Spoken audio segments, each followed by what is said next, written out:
মা বোনরা যখন প্রথম সন্তানকে কান ধরে আর বাচ্চা নিব না, বাচ্চারা যখন একবার মা করে ডাকবে অতীতের সব কষ্ট ভুলে গিয়ে আবার সিদ্ধান্ত নিয়ে।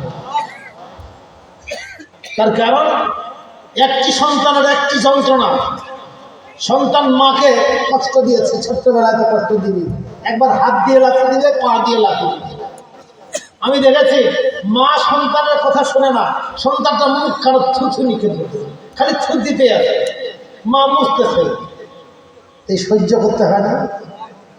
একবার সন্তানের যন্ত্রণা সহ্য করার সঙ্গে সঙ্গে মা তোমার আল্লাহ ভাই 40 বছর নফল ইবাদতের সব আল্লাহ দান করবেন। সন্তান মা কি সন্তান কম নিবে না বেশি নিবে? কারণ যত বাচ্চা বেশি হবে তত জ্বালাবে, যত জ্বালাবে ততই সওয়াব হবে।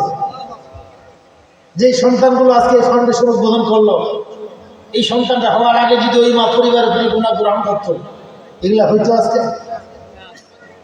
শুধু একটা কথা বলি আপনাদেরকে, প্রত্যেকটা ভালো কাজ করলে একটা মজা আছে। প্রত্যেকটা আপনি ভালো কাজ করবেন, 10 টাকা কারো পয়সা দিয়ে দিলেন, একটা মজা পাবেন। 500 টাকায় গরুর গোশত কিনে এনে একটা মজা পাবেন। কিন্তু ওই 500 টাকা যে কুড়ায় পাইলেন, ওইটা যদি খুঁজে তার মালিককে দিয়ে দিতে পারেন, গরুর গোশতের মজা থাকবে আপনার খুব বেশি 24 ঘন্টা।